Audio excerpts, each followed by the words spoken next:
세상 모든 풍파 너를 흔들어 약한 마음 낙심하게 될 때에 내려주신 주의 복을 세어라.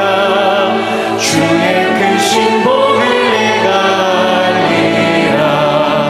받은 복을 세어보아라. 크신 복을 내가 알리라. 받은 복을 세어보아라. 주의 크신 복을 내가 알리라. 세상 근심 걱정 너를 누르고 십자가를 등에 지고 가갈 때 주가 내게 주신 복을 세어라. 두려움 없이 항상 찬송하리라. 받은 복을 세어보아라. 크신 복을 내가 알리라. 받은 복을 세어보아라. 주의 크신 복을 내가 알리라. 세상 권세 너의 앞길 막을 때 주만 믿고 낙심하지 말아라. 천사들이 너를 보호하리니 염려 없이 앞만 보고 나가라. 받은 복을 세어보아라. 크신 복을 내가 알리라. 받은 복을 세어보아라. 주의 크신 복을 내가 받은 복을 세어보아라. 받은 복을 세어보아라. 크신 복을 내가 알리라. 받은 복을 세어보아라. 주의 크신 복을 내가 알리라.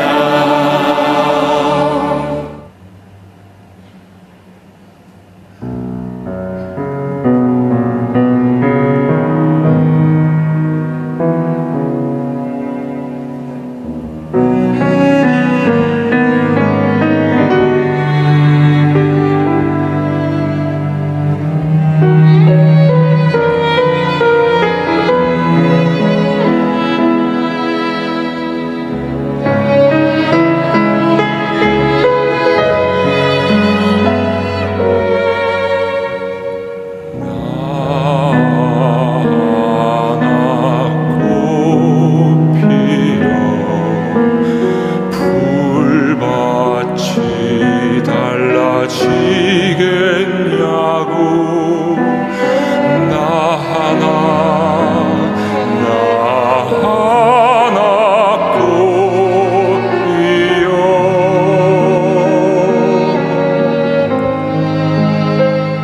나 하나 꽃 피어 불밭이 달라지겠냐고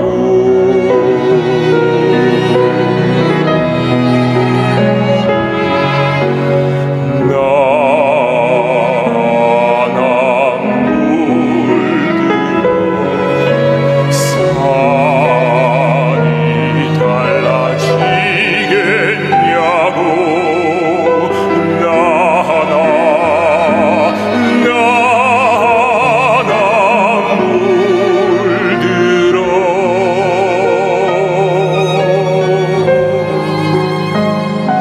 나 하나 물들어 산이 달라지겠냐고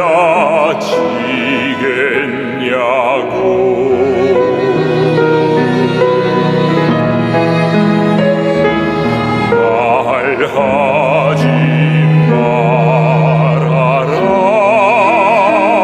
말하지 말아라 내가 꽃을 피우고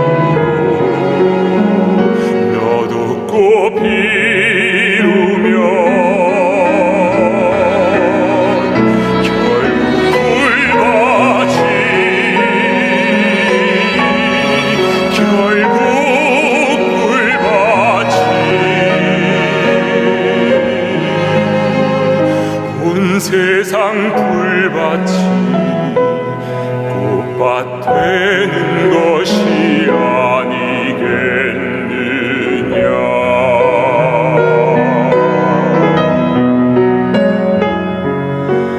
내가 물들고 너도 물들면, 내가 물들고 너도 물들면, 결국은 산이 활활 타오르는 것이 아니겠느냐.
오늘 우리에게 주시는 하나님의 말씀은 사도행전 2장 42절에서 47절 말씀입니다. 사도행전 2장 42절에서 47절 말씀입니다. 그들이 사도의 가르침을 받아 서로 교제하고 떡을 떼며 오로지 기도하기를 힘쓰니라. 사람마다 두려워하는데 사도들로 말미암아 귀사와 표적이 많이 나타나니 믿는 사람이 다 함께 있어 모든 물건을 서로 통용하고 또 재산과 소유를 팔아 각 사람의 필요에 따라 나눠주며 날마다 마음을 같이하여 성전에 모이기를 힘쓰고 집에서 떡을 떼며 기쁨과 순진한 마음으로 음식을 먹고 하나님을 찬미하며 또 온 백성에게 칭송을 받으니 주께서 구원받는 사람을 날마다 더하게 하시니라. 이는 살아계신 하나님의 말씀입니다. 아멘.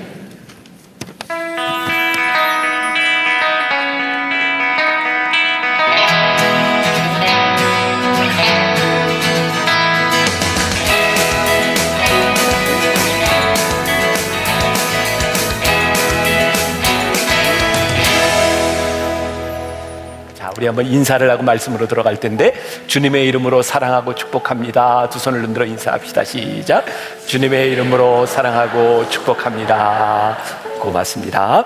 자, 오늘 이제 시리즈 13번째 말씀, 다음 주면 이 시리즈가 끝나게 됩니다.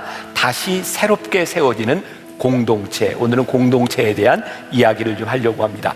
사도행전 2장 42절부터 47절까지 말씀은 이미 5번이나 이 본문을 가지고 여러분들과 함께 나누었던 말씀입니다.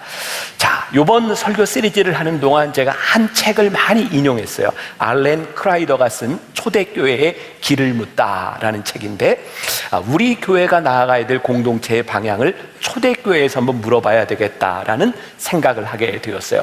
이 책에 나오는 한 구절을 제가 또 여러분들에게 읽어드리는데, 이 글은 초대교회, 소위 교부라고 하는 분들이 예수를 믿지 않는 사람들, 또 교회에 쓴 편지 중에 하나입니다. 조금 읽어드릴게요. 그들은 크리스찬입니다. 자신들의 국가에서 살지만 거주민이자 나그네의 정체성을 가지고 살아간다. 시민으로서 모든 일에 참여하지만 외국인으로서 모든 것을 참고 산다. 모든 낯선 땅이 자신들의 조상 땅이라고 생각하지만 모든 조상의 땅이 또한 낯선 땅이다. 여느 사람들처럼 결혼하고 아이를 낳지만 자녀를 버리지는 않는다. 자신의 집을 다른 사람들에게 제공하지만 침대를 더럽히지는 않는다. 모든 사람을 사랑하지만 모든 사람에게 박해를 받는다. 그들은 가난하지만 많은 사람을 부유하게 한다. 간단히 말해서 영혼이 육체 가운데 있는 것 같이 그리스도인들이 세상 안에 있다. 이 알렌 크라이더는 초대교회 사람들의 정체성에 대해서 이렇게 이야기합니다. 초대교회 공동체가 세상에 강력한 영향력이 줄 수 있었던 이유는 그들은 세상에 속하여 살았지만 이 세상 사람들처럼 살지 않았다는 거예요. 우리 그리스도인들의 가장 명확한 정체성이 무엇일까요? 이 세상에서 살지만 세상 사람처럼 살지 않는 거예요. 우리가 하나님을 믿으면서 세상 사람들과 똑같이 살아간다면 우린 그리스도인이라고 말할 수 없는 거예요. 우리가 맥주 감사를 지나면서 이 땅에 나그네 된 자들을 위하여 우리들이 헌금을 하고 그들을 도웁시다. 과부와 고아된 자들을 도웁시다. 그러한 삶의 방식, 세상 사람들이 생각하지 않는 삶의 방식, 왜 우리는 굳이 월드 휴먼 브릿지라고 하는 NGO 단체를 만들어서 그렇게 힘들게 일을 합니까? 사실 이 단체는 제가 10여 년 전 응급실에 실려가면서 제가 죽을 수 있겠다는 그 생각 앞에서 하나님께 물었던 질문이었어요. 하나님, 제가 이대로 죽어서 하나님 앞에 가면 하나님 저에게 무엇을 물으실까요? 목회자였던 저에게 너 얼마나 큰 교회 목회하다 왔냐? 하나님은 그거 물으시지 않을 것 같았어요. 너 뭐 하다 왔냐? 그 물음이 저로 하여금 만나교회로 하여금 월드 휴먼 브릿지를 시작하게 했던 이유예요. 만나교회, 제가 담임 목사가 되던 2003년 그 무렵에 교계에서는 이 분당 지역에 있는 교회들을 가리켜서 이런 말이 유행을 했어요. 별들의 전쟁. 그런 말 들어보셨어요? 이 분당 지역에는 유명한 목사님들이 많아요. 그리고 알만한 교회들이 많아요. 별들의 전쟁. 나도 별? 근데 그 말이 그렇게 행복한 말이 아니었던 거 아시죠? 또 그래서 이런 말이 유행을 했어요. 이 분당 지역은 교인들에게는 천국이지만 목회자들에게는 지옥과 같다. 왜냐하면 분당 지역에 있는 교인들은 너무 신사적이고 착해요. 그래서 교회에서 다툼을 일으키거나 별로 그러는 사람이 없어요. 싸우지도 않아요. 마음에 안 들면 다른 교회로 가면 돼요. 그러니까 목회자들에게 이게 얼마나 힘든 일이겠어요. 여러분들은 갈 교회가 많아요. 많아요, 진짜예요. 주변에 다 좋은 교회들이에요. 우리 목사님들이 모여서 이야기를 하는데 한 번은 다 같이 여러분들 알만한 뭐 이찬수 목사님, 여기 김승욱 목사님 같이 모여서 얘기를 하는데 다 몸이 아픈 거예요. 우리는 왜 이렇게 아플까? 서로 병원 얘기하고 어디가 아프다는 이야기하고. 그런 생각이 들었어요. 하나님, 우리 교회가, 분당에 있는 이 땅의 교회가, 만나교회가 존재하는 이유는 무엇일까요? 교회는 다른 교회와 경쟁하기 위해서 있는 것이 아니라 하나님을 기쁘시게 하기 위해서 존재하는 것이 교회가 아닐까요? 조금 더 거슬러 올라가서 1992년 제가 임해촌의 동신상가에서 만나교회 분당에 처음 시작이죠. 상가에서 개척교회를 할 때였어요. 저는 미국 유학을 생각하고 있었기 때문에 설교할 때나 교인들을 만나면 이런 말을 자주 했어요. 저는 곧 떠날 사람입니다. 저는 곧 떠날 사람입니다. 굉장히 홀가분한 목회를 하고 있었던 거예요. 그런데 그 작은 상가에 교인들이 많이 모여들기 시작했어요. 많이 부흥했어요. 그때가 제가 나이가 29살 때예요. 제가 설교하면서 교인들에게 이런 말을 자주 했습니다. 여러분들이 분당에 이사 와서 저희 교회 만나교회에서 이렇게 예배를 드리고 제가 설교하는 이 예배 시간에 여러분들이 많이 있는 것이 저에겐 참 기쁜 일입니다. 그러나 만일 여러분들이 교회를 옮기는 이유가 멀기 때문에, 이사를 왔기 때문에 교회를 옮긴다면 하나님이 그거 기뻐하시겠습니까? 그러니 여러분들 사명을 따라 사십시오. 그래서 내가 사명이 있다면 본교회로 돌아가십시오. 제가 그런 이야기를 자주 했어요. 가만히 생각해 보니까 29살 때 나는 어떻게 그렇게 담대하게 사람들에게 자기 교회로 돌아가라는 설교를 할 수 있었을까 생각해 보니까, 제가 그 당시에 동신상가에서 목회를 할 때 교인들하고 약속한 게 있었어요. 나는 언제 떠날지 모르니까 월급을 받지 않고 목회하다 그냥 미국을 유학을 갈 겁니다. 그렇게 말을 했었거든요. 생각해 보니까 교인들이 많이 모이든 많이 모이지 않든 나는 받는 게 아무것도 없어요. 여러분, 제가 굉장히 세속적인 목사처럼 보이죠. 근데 실제로 우리의 신앙의 핵심의 중심에 들어가 보면 돈이, 경제적인 문제들이 우리의 본질을 흔들 때가 많이 있어요. 가만히 생각해 보니까 내가 자유롭게 목회의 본질이라고 생각했던 것을 이야기할 수 있었던 이유 가운데 하나를 보니까 내가 돈에서부터 자유로웠던 거예요. 어느 가정에 신방을 갔는데 저에게 이런 이야기를 하더라고요. 목사님, 저 오랫동안 교회를 다녔지만 설교를 들으면서 여러분 자기 교회로 돌아가세요 라고 말하는 설교를 한 번도 들어보지 못했대요. 그래서 등록을 했대요. 참 신기하죠? 자기 교회로 돌아가라고 하는데 그 이야기를 듣고 등록을 했다. 그때 29살에 제 마음 가운데 그런 생각을 하고 제가 유학을 떠났던 기억이 있어요. 아, 교회는 본질을 이야기하고 교회가 무엇인지를 이야기할 때 교회일 수 있겠구나. 우리가 이 교회에서 신앙생활을 하면서 공동체를 이룬다고 할 때 이 공동체는 우리의 기쁨을 만족시켜주는 교회가 아니라 하나님의 기쁨이 될 수 있는 교회가 될 때 그것이 참된 교회일 수 있겠구나. 오늘 이 자리에도 아마 우리 교회를 그냥 방문한 분도 있고 교회에 적을 두지 않은 분들도 있고 많은 분들이 있을 거예요. 저희 교회는 이미 다른 교회에 비하면 많은 분들이 등록도 하고 예배를 드리는 교회예요. 그러나 저에게 늘 그런 고민이 있는 거예요. 정말 사람이 많이 모이고 교회가 부흥하는 것은 참 기쁜 일입니다. 그러나 여기에서 예배를 드리고 있는 사람들의 그 누릴 수 있는 기쁨과 행복이 하나님의 마음에도 동일해야 하지 않겠습니까? 여러분들은 여러 가지 이유로 여기에 모여 있지만 우리 교회가 추구하는 중요한 목회 철학이 있다면 여기에 누구나 올 수 있고 누구나 사명을 따라 갈 수 있는 그런 교회가 되었으면 좋겠다. 지난번 새가족 애찬을 하는데 어떤 분이 저에게 그런 얘기를 했어요. 목사님, 아니 새가족 돼서 온 지 얼마나 됐다고 자꾸 흩어지라고 가라 그러세요. 그리고 어떤 분은 또 그렇게 얘기해요. 목사님, 교회가 목사님이 오라 그러면 오고 가라 그러면 가는 데가 교회입니까? 왜 목사님 그런 얘기를 하세요? 맞아요. 그런데 저는 분명히 한 가지 우리들이 기억해야 될 것이 있다고 생각해요. 교회는 우리의 기쁨과 우리의 호불호를 충족시키기 위한 곳이 아니라 오늘 우리들이 신앙생활을 하는 이 공동체에 우리들의 사명이 분명한가? 얼마 전이었어요. 한 권사님 부부가 저에게 면담을 요청했어요. 목사님, 젊은 시절에 제가 다니던 교회 부목사님이 교회 개척을 했는데 무척 어려운 상황이고요. 저에게 도움을 요청했어요. 그때 목사님 설교가 생각이 났어요. 사명이 있다면 힘들고 어려운 교회를 찾아가 일꾼이 되십시오. 그 이야기가 생각이 났다는 거예요. 그 결심을 하고 저에게 찾아온 거예요. 목사님, 제가 아무래도 그 교회로 가야 될 것 같습니다. 그 얘기를 듣는데 제 마음에 야, 참 장하다 이런 생각이 드는 게 아니라 서운하다 이런 생각이 드는 거예요. 참 그렇죠?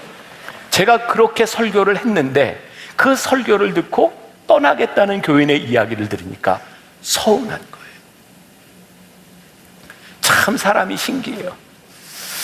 떠나겠다는 사람은 안 갔으면 좋겠고 안 가겠다는 사람은 갔으면 좋겠어요. 이거 큰일 났다. 이거 누구한테 이게 어떤 얘기가 될지. 우리 마음속의 진리를 아는 것과 그 진리대로 사는 것은 참 어려운 이야기예요. 제가 여기에서 설교를 하고 이것이 하나님의 말씀입니다라고 선포하고 있지만 그 말씀대로 살아가는 건 역시 여러분들이나 저나 힘든 일이에요. 우리의 신앙이라고 하는 것은, 우리의 믿음이라고 하는 것은 사실 이 진리 앞에서 우리들이 견디고 이겨 나가야 되는 거예요. 참 이중적으로 들릴지 모르지만 저는 우리 교회 교인들이 신앙생활을 하면서 이 교회는, 이 신앙의 전통은 우리의 자녀들에게 물려줘야 되는 곳이야 라고 생각할 때 진짜 교인이 되는 것이라고 생각하거든요. 그러니까 굉장히 이중적인 거죠. 그런데 우리들의 삶에 하나님이 사명을 주셨을 때 그 사명이 분명하다면 이 교회에 매어 달리는 것이 아니라 하나님의 사명을 따라 나아갈 수 있는 사람들로 가르치는 것이 참된 교회가 아닐까. 굉장히 이중적으로 보는 이 두 가지를 우리들이 붙잡고 살아가야 됩니다. 자, 초대교회 공동체의 모습, 그들은 어떤 새로운 공동체였는가? 42절에 보니까 이렇게 되어 있어요. 그들은 사도의 가르침을 받아라고 되어 있는데 NIV 영어 성경에 보니까 거기에 그렇게 표현이 되어 있더라고요. They devoted라는 말이 있어요. devoted. 이게 무슨 말이에요? 헌신적이었다.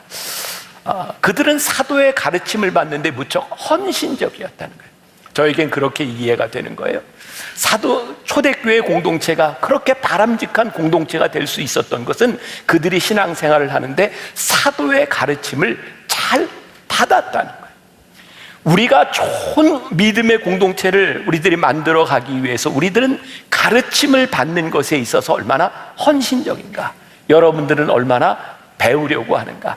말씀을 배우지 않고 우리들의 신앙이 올바로 세워질 수는 없는 거예요. 그러면 성령을 받은 후에 초대교회 이 사도들이 가르쳤던 가르침은 무엇이었을까? 아주 심플한 것이었어요. 사도행전 2장과 3장과 4장과 5장 계속돼서 나오는 사도의 가르침은 아주 심플한 것이었어요. 여러분, 예수님을 믿고 회개하십시오. 예수 이름 이외에 우리들이 구원받을 수 있는 것은 없습니다. 그렇게 예수 이름을 선포하는 그 초대교회 공동체를 가르쳐서 초대교회는 뭐라고 이야기를 했냐면, 영어로 이야기하면 캐톨릭 처치라 그랬어요. 우리가 지금 생각하는 이 캐톨릭이라고 하는 천주교하고는 다른 개념이에요. 그 당시에 캐톨릭이라고 하는 이 말이 뭐냐면 보편적 교회라는 거예요. 우리들이 살아가는 믿음의 방식, 생활의 방식이 달라요. 거기에는 유대인으로 살아가는 사람들이 있고 헬라인으로 살아가는 사람들, 이방인들도 있었어요. 그런데 캐톨릭 처치, 보편적인 교회가 될 수 있는 이유가 딱 하나 있는 거예요. 그게 뭐예요? 예수님을 주로 고백하면 그들은 우리와 함께 교회를 이루는 사람들입니다. 저는 개인적으로 우리 한국교회, 아니 이 세계의 교회들을 보면서 마음 아픈 것 중에 하나가 너무 많은 교단과 교파로 갈라져 있다는 거예요. 갈라진 것이 문제가 아니라 갈라진 이유가 너와 내가 다르다고 하는 것인데, 예수님을 믿는 그 고백이 다른 것이 아니라 그 고백을 표현하는 방식이 다르다고 갈라지는 거예요. 우리가 사도의 가르침을 제대로 받는다고 하는 것은 누군가를 정죄하는 것이 아니라 나와 생각이 다른 사람들이지만, 신앙의 방식이 다른 사람이지만 예수를 주로 고백하면 당신들은 우리와 형제요 자매라고 고백할 수 있는 교회가 되는 거예요. 여기에서 제가 또 조금 이율배반적인 이야기가 될지 모르지만, 여러분들에게 좋은 교회를 선택할 때, 좋은 목회자를 선택할 때 여러분들이 기억해야 될 것이 있습니다. 그게 뭐냐면, 다른 교회와 다른 사람들을 함부로 정죄하지 않는 교회. 거기는, 야, 이렇게 되면 또 거기는 또 가지 말라는 얘기가 되니까 나도 이상한 사람인가요? 여러분, 중요한 기준이 있는 거예요. 예수님을 주로 고백할 수 있다면 우리는 형제와 자매가 될 수 있다는 것을 기억해야 캐톨릭 처치, 우리들의 보편적인 교회, 예수님을 주로 고백하는 교회가 될 수 있다. 제가 이야기를 하나 들려드릴게요. 찰스 크래프트라고 하는 인류학자인데, 제가 박사과정 공부를 할 때 가장 인상적으로 보았던 책 중에 하나예요. 그 중에 나오는 이야기예요. 이 내용을 가지고 따지면 안 돼요. 어떻게 그럴 수 있느냐고. 아셨죠? 따지지 마시고 그냥 들어주세요. 인도 정글에 있었던 이야기인데요. 정글에 아주 베스트 프렌드가 있었어요. 원숭이와 물고기가 베스트 프렌드예요. 따지지 말라 그랬어요. 네. 근데 그날 그 정글에 막 폭우가 쏟아졌어요. 폭우가 쏟아지니까 이게 얼마나 무섭게 그냥 정글로 이렇게 막 휘몰아쳐 가는지, 원숭이는 나무 위로 싹 피해서 올라갔어요. 근데 나무 위에 올라가서 이렇게 생각해 보니까 베스트 프렌드인 물고기를 그냥 놔둔 거예요. 그래서 원숭이가 목숨을 걸고 물속으로 들어가서 물고기를 건져가지고 나무 위로 올라갔어요. 올라갔더니 조금 있다 물고기가 죽었어요. 이 책에서 이런 이야기를 하는 거예요. 원숭이는 목숨을 걸 만한 헌신도, 그 친구를 사랑하는 마음도 있었습니다. 그러나 자기의 방식으로 사랑한 것으로 인하여 친구를 죽음으로 인도합니다. 우리들에게 믿음과 헌신, 우리들에게 사명이 있지만 그것이 우리들의 사명, 우리들의 생각이 되어질 때 우리는 복음을 전한다고 하면서도 누군가에게 우리의 신앙을 강요하면서 누군가의 삶을 망가뜨릴 수 있다는, 복음을 전한다고 하는 것, 우리들이 예수를 믿는다고 하는 것은 나와 동일한 신앙의 방식으로 사람들을 만들어내는 것이 아니라 여러분들의 삶에서 예수님을 믿는 자로 살아가십시오. 그들의 삶에서 주를 고백하는 자로 만들어가는 것, 그게 올바른 신앙의 모습이다. 로마서 1장 16절에 보니까 사도 바울이 내가 복음을 부끄러워하지 아니하노니 이 복음은 모든 믿는 자에게 구원을 주시는 하나님의 능력이 되매라. 먼저는 유대인에게요 그리고 헬라인에게로다. 고린도전서 1장 17절 그리스도께서 나를 보내심은 세례를 베풀게 하려 하심이 아니요 오직 복음을 전하게 하려 하심이로되 말에 지혜로 하지 아니함은 그리스도의 십자가가 헛되지 않게 하려 함이라. 자, 이 말씀에 근거해 보니까 사도 바울은 세례를 베풀려고 하는 사람이 아니라 그리스도의 이름을 전하려고, 복음을 전하려고 보내심을 받았다는 거예요. 여러분들도 신앙생활을 하다 아마 수세, 성부, 성자, 성령의 세례를 받은 사람도 있고 여러분들 중에는 침례를 받은 사람도 있을 거예요. 문제는 수세를 받든 침례를 받든 그것이 주님을 고백하는 일인데 그 형식으로 인하여 당신은 틀렸습니다라고 이야기하지 말라는 거예요.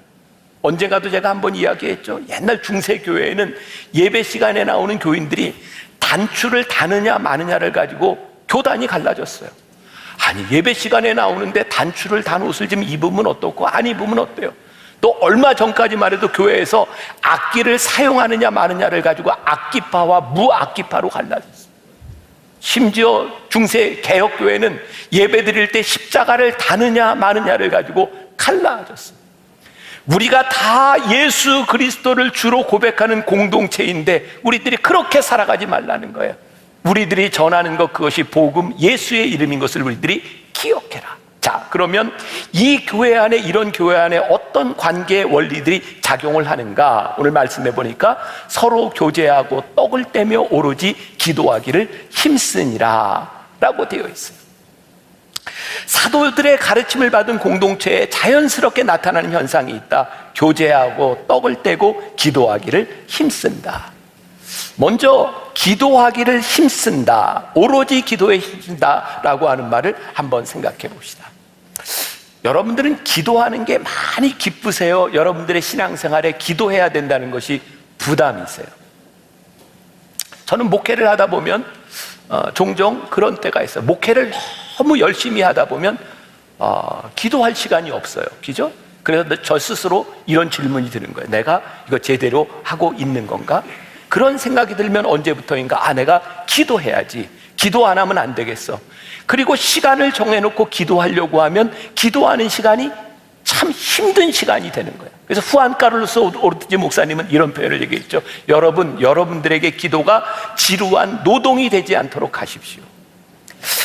사도들의 가르침을 받았던 초대교회가 오로지 기도에 힘썼다고 하는 것은 그들은 노동을 했는가, 아니면 기도를 통하여 그들은 하나님과의 교제의 시간이 있었는가? 저는 그들이 오로지 기도에 힘썼다고 하는 말은 그들이 오로지 기도만 했다고 하는 것이 아니라 하나님의 관계 속에 살아갔다라는 것으로 저는 이해가 돼요. 오로지 기도에 힘썼다. 그들이 살아가는 삶과 그들이 가지고 있는 사명에 대한 문제들이 기도와 동떨어진 것이 아니라 그들이 기도하는 삶을 살았다. 이렇게 이해가 돼야 오로지 기도에 힘썼다는 말이 이해가 될 것 같아요. 오스왈드 챔버스의 주님은 나의 최고봉 10월 17일자에 보면 이런 글이 있어요. 잘 들어보십시오. 기도는 더 위대한 사역들을 위해 우리가 준비시키는 것이 아닙니다. 기도 자체가 더 위대한 사역입니다. 그런데 우리는 기도를 하나님의 사역을 위한 준비나 고차원적인 능력을 상식의 차원에서 행사하는 것으로 생각합니다. 그러고 보니까 그래요. 우리는 단기 선교를 가기 전에 단기 선기를 잘 하기 위해서 준비 기도회를 해요. 그럼 준비 기도회를 하는 게 틀린 것은 아닌데 우리의 기도는 늘 어떤 생각을 해요? 사역을 잘 하기 위해서 기도해야 된다는 의무감을 가지고 있다. 오늘 이 말씀을 준비하면서 저에게 하나님이 다시 한번 깨닫게 하신 거예요. 사역을 준비하기 위하여, 우리들이 더 위대한 일을 하기 위하여 기도하는 것이 아니라 오로지 기도에 힘쓴다고 하는 것은 우리들의 삶에 하나님과 동행하는 순간 그것이 우리들에게 기쁨이 되는 것이다. 저는 한 가지 이제 습관이 있어요. 전 저에게 좋은 습관이라고 생각합니다. 잠깐 여기에서 설교를 하러 올라오기 전에 예배 시간에 들어오면 저는 가슴에 손을 내고 늘 기도해요. 하나님, 저를 붙잡아 주세요. 그 짧은 시간의 기도가 저는 너무 좋아요. 하나님, 저와 함께 해 주세요. 오늘날 우리들이 이 기도를 많이 이렇게 잃어버리고 살아가고 있구나. 이제 몇 주 후가 되면 우리 교회 이제 다음 주부터 이열치열 부흥의 이제 광고를 여러분들에게 하게 될 거예요. 3주 동안 우리는 가장 핫한 이 휴가 피크 시즌에 우리는 말씀을 듣는 이열치열 부흥회를 한다. 근데 제가 우리 예배팀에게 그런 이야기를 했어요. 요번 이열치열 부흥회 때 3주 동안 우리들이 기도하는 시간을 한번 가져보자. 토요일 날 오후에 예배를 시작하기 전에 기도하는 시간을 가지려요. 저와 함께 우리 교회 성도들이 함께 3주 동안 여러분들 오든 안 오든 별로 신경 쓰지 않을 거예요. 기도하고 싶은 사람만 오면 돼요. 그리고 그 시간이 우리들에게 축복이구나, 하나님의 은혜가 우리 가운데 임하는 시간이구나 라는 것을 깨달을 수 있는 것이 우리 교회 공동체의 축복이라고 생각하는 거예요. 우리들이 회복해야 될 것이 참 많이 있는 것 같아요. 하나님, 우리가 사도들의 가르침에 우리들이 기반하고 서 있는지, 우리들이 오로지 기도에 힘쓰는 삶을 살아가고 있는지, 그리고 초대교회 공동체에 보니까 함께 떡을 나누었다라고 되어 있어요. 제가 요즘 우리 청년들 변화산 새벽기도에 개근한 그 그룹별로 제가 시상을 해요. 시상은 다른 게 아니에요. 제가 같이 청년들과 밥도 먹고 영화도 보고 하는 거예요. 근데 저도 궁금해요. 이게 시상인지 벌인지 모르겠어요. 저와 밥 먹는 게. 그런데 우리 청년들하고 이야기를 하다 보면 제 아내하고 이렇게 같이 가서 이야기를 하는데 늘 그런 질문을 해요. 목사님은 사모님하고 어떻게 만나셨어요? 늘 하는 질문. 관심이 거기에 있는 거예요. 제가 대학교 4년을 같은 학년을 다니면서 4년 동안 한 번도 말을 해본 적이 없어요. 관심이 별로 없었어요, 서로에게. 대학원을 들어갔는데 여자가 딱 한 명, 제 아내밖에는 없었어요. 우리가 흔히 이야기하는 제 나이에 들어온 여자들 중에. 그리고 그 당시에 대학원에는 많은 사람들이 갈 수 있는 상황이 아니었기 때문에 몇몇 친구들이 같이 있었는데, 그러다 보니까 자연스럽게 밥을 먹을 때면 늘 같이 먹었어요. 저는 도서관에서 공부를 하고 있으면 제 아내가 늘 저를 밑에서 불렀어요. 이렇게 상상을 해보세요. 병삼아, 밥 먹으러 가자 하고 저를 불러요. 그러면 내려가서 같이 밥을 먹어요. 이제 청년들에게 한 얘기. 그렇게 학교 다니면서 밥 먹다가 평생 같이 밥 먹게 됐어. 그러니까 연애하고 좋아하는 사람이 있으면 밥을 같이 먹어. 근데 생각해 보세요.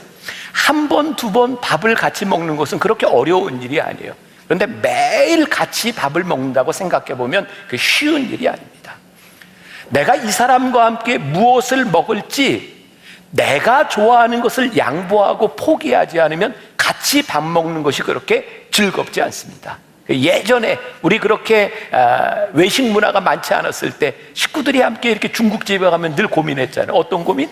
짜장면을 먹을까? 짬뽕을 먹을까? 이 고민을 안 해보셨어요? 그래서 짬짜면이 나온 거 아니에요, 그죠? 그런데 그런 고민을 할 필요가 없는 게 가족인 거예요. 너는 짬뽕, 나는 짜장, 탕수육 하나 시켜놓고 나눠 먹을 수 있는 거예요. 함께 떡을 뗀다라고 하는 공동체는 내가 선호하는 것을 포기할 수 있다. 내가 너를 위해 양보할 수 있다.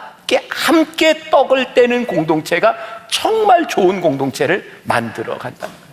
그러니 제가 여러분들에게 이제 도전을 주고 싶은 거죠. 이 만나교회 공동체에서 여러분들이 신앙생활을 하면서 우리는 누군가를 위하여 내가 원하는 것을 조금 내려놓고 포기할 준비가 되어 있는가? 그게 참된 공동체를 만들어가는 모습들인 거예요. 이 교회 안에 오로지 기도에 힘쓰고 함께 떡을 나누었던 이 공동체 안에 어떤 일이 일어났는가? 오늘 성경에 이렇게 말씀을 하고 있어요. 기사와 표적이 많이 나타났다. 자, 여기에서 기사와 표적이라고 하는 것, 물론 바로 이 말씀 다음에 사도행전 3장에 베드로와 요한이 성전 미문 앞에 가서 미문 앞에 앉아있는 안진뱅이를 일으킨 기적의 사건이 나와 있어요. 기사와 표적이 많이 일어난 거죠. 근데 저는 이런 생각을 해요.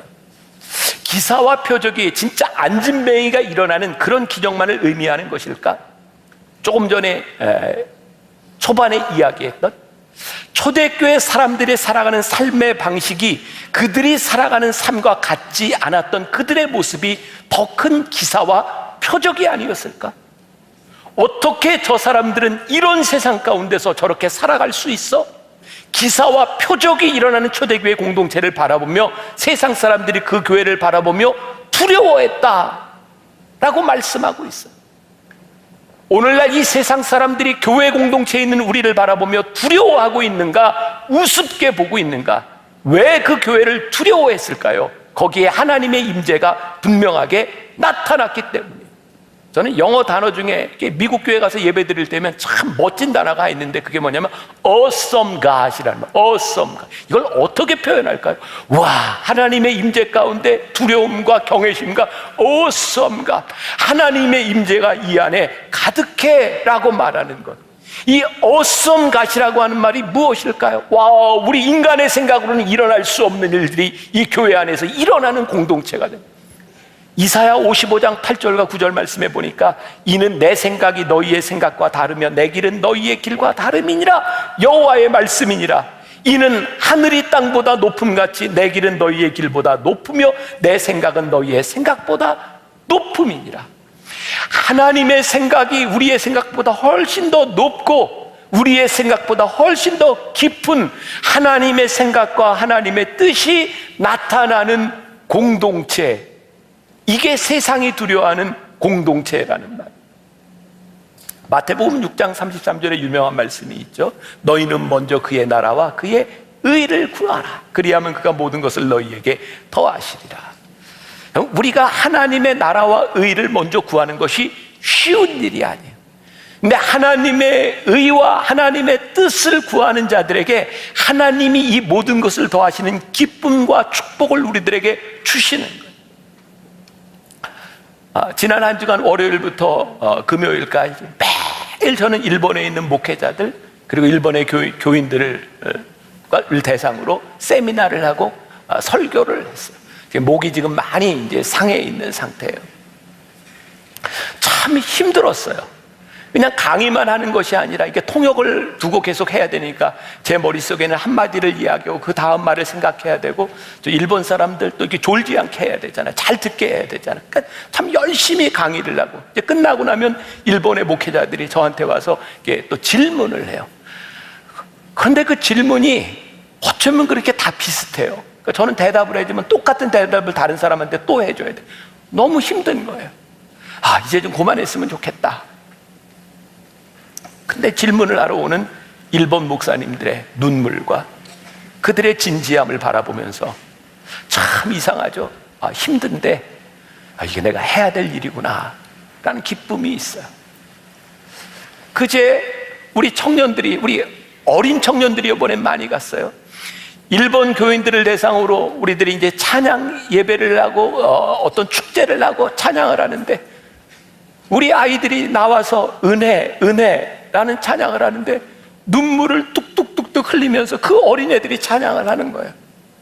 참 신기하죠? 눈물은 전염성이 있어요. 그 사람이 왜 우는지 모르지만 그 눈물이 힘이 있어요. 감사가요, 능력이 있어요. 전염성이 있어요. 하나님의 은혜가 능력이 있는 거예요. 참 놀랍죠. 참 힘든 일이기는 한데 하나님께서 그 가운데 awesome God, 하나님이 은혜를 주시고 그 가운데 감동을 주시는 거예요. 요한일서 4장 10절부터 12절까지의 사랑은 여기 있으니 우리가 하나님을 사랑한 것이 아니요 하나님이 우리를 사랑하사 우리 죄를 속하기 위하여 화목제물로 그 아들을 보내셨습니다. 사랑하는 자들아, 하나님이 이같이 우리를 사랑하셨은즉 우리도 서로 사랑하는 것이 마땅하도다. 20살 된 우리 청년아이가 그런 간증을 하는 거예요. 일본에 올 때 어떻게 우리가 일본 사람들을 사랑할 수 있는지 그거 마음에 정리가 안 된 상태로 왔다는 거예요. 근데 예배를 드리는데 우리 할아버지 그 위에 우리 조상들이 가지고 있었던 일본과 한국 사이의 그 아픔보다 이 공동체 안에 일본과 한국이 존재하지 않고 하나님의 사람만이 존재한다는 것을 바라보면서 그가 느낀 감동을 이야기하며 눈물을 흘리는 거예요. 하나님께서 우리를 먼저 사랑하셨으니 너희가 사랑하는 것이 마땅하도다. 쉬운 일이 아닌 거예요. 그런데 이런 우리 공동체의 모습을 바라보며 세상 사람들이 깨닫는 게 awesome. 하나님의 능력이 이 공동체 안에서 일어나고 있군요. 그 가운데 순전한 기쁨이 존재하는, 우리가 하나님의 뜻대로 살아간다고 하는 것, 하나님의 말씀대로 살아간다고 하는 것, 그런 공동체를 만든다고 하는 것이 그렇게 쉬운 일이 아니에요. 근데 저에게는 꿈이 있는 거예요. 하나님, 우리 교인들이 신앙생활하는 이 신앙 공동체가 기쁘고 행복했으면 좋겠습니다. 이들이 하는 사역 가운데 그 기쁨으로 인하여 즐거움이 있었으면 좋겠습니다. 아, 이 신앙생활하는 것이 이렇게 기쁜 일이구나. 우리의 피곤함 가운데, 우리의 어려움 가운데 나타나는 그 기쁨은 무엇일까요? 저에게는 이런 생각이 들었어요. 우리가 많이 애쓰고 힘들었는데 그것을 알아주며 그래 수고했어 라고 하는 말 한마디가 우리들에게 위안이 되는 것처럼 우리의 모습을 바라보며 하나님께서 야, 너희들 참 수고했다 라는 말이 우리들에게 기쁨이 되고, 이 초대교회에는 그들이 순전한 마음으로 이 기쁨 가운데 살 수 있었던 이유 가운데 하나가 뭐냐면 그들의 삶을 바라보며 백성들의 칭송을 받았다. 그리고 하나님께서 그들에게 구원받는 숫자를 더해 주셨다. 만일 교회가 사람들을 늘리기 위해서 애쓰고 힘쓴다면 얼마나 힘들겠어요.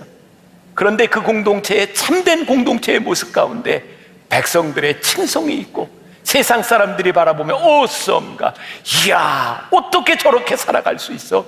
그리고 그 공동체에 구원받는 숫자를 더해 주시는 하나님의 은혜가 임하는 것. 오늘로 이제 공동체에 대한 설교는 끝을 맺습니다. 이런 교회가 될 수 있다면, 이런 공동체가 될 수 있다면, 우리들이 그런 예배를 경험할 수 있다면 그것이야말로 전혀 새로운 공동체의 모습이 아니겠는가. 저는 저에게 주신 선명한 비전을 여러분들에게 선포합니다. 하나님, 우리 교회가, 우리의 예배가, 우리 성도들의 모임이 그런 공동체가 되게 하여 주옵소서. 오로지 기도하기에 힘쓰며 함께 떡을 떼며 나누는 그런 믿음의 공동체를 이루어갈 수 있기를 주님의 이름으로 간절히 축원합니다. 우리 한번 그 찬송가로 함께 우리의 믿음을 고백했으면 좋겠습니다. 사랑하는 주님 앞에.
찬송을 부르면서 설교를 괜히 했다라는 생각이 들어요.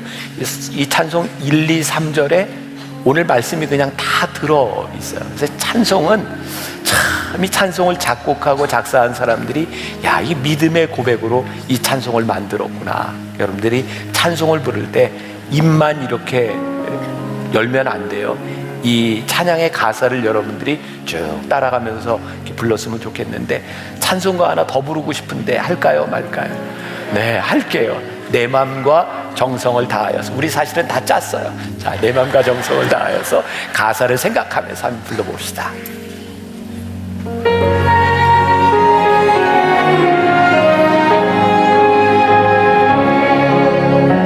내 맘과 정성을 다하여서 주 너의 하나님 사랑하라. 내 몸을 맡기고 살아가리. 영재와 이웃을 사랑하라. 주께서 우리의 명하시니 그 명령 따라서 살아라. 널 미워해지는 원수라도 언제나 너 옆에 살아라. 넓이와 가는 장 위에서도 신실한 마음으로 복을 빌라. 주께서 우리의 명하시니 그 명령 따라서 살아가리. 나 항상 주님을 멀리하고 형제를 사랑하지 못하였나. 이러한 죄인을 사랑하사 주께서 못 버려 주셨나.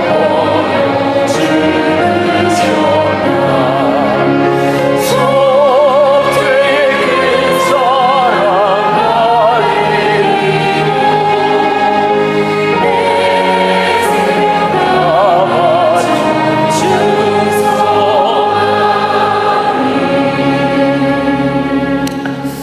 우리가 오랫동안 신앙생활을 하면서 오늘 우리의 모습들을 보면서 깨닫게 되는 것이 있습니다. 아, 우리가 참 말씀의 진리에서 멀리 떨어져 있구나. 하나님을 믿는다고 하는 우리가 참 이기적이었구나. 우리들이 지식으로 아는 것에서 끝나는 것이 아니라 우리가 아는 지식을 살아내는 사람들이 되었으면 좋겠습니다. 우리들이 하나님을 믿는 이 모습을 바라보며 세상 사람들이 우리를 향해 두려움을 가졌으면 좋겠습니다. 어떻게 저들은 저렇게 살아가는가? 하나님을 믿는 사람들은 저렇게 살아가는 것인가? 우리가 이 세상에 속하여 있지만 하나님의 나라를 바라보며 살아가는 이 땅에 나그네로서 살아가게 하여 주옵시고, 그 본향을 향해 살아가는 나그네로서 마지막에 하나님 나라에서 부끄러움 없이 살아가는 믿음의 사람들, 우리 믿음의 공동체를 잘 이루어가게 하여 주옵소서. 지금은 우리 주 예수 그리스도의 은혜와 하나님 아버지의 무한하신 사랑과 성령의 인도하심이 이 세상과 전혀 다른 공동체를 꿈꾸며 나아가는 당신의 사랑하는 모든 백성들 위해 지금부터 영원까지 함께 하시기를 간절히 축원하옵나이다. 아멘. 지금은 선교 헌금 시간입니다. 이 예배를 통해 삶 가운데 은혜와 회복이 충만하시길 간절히 기도합니다.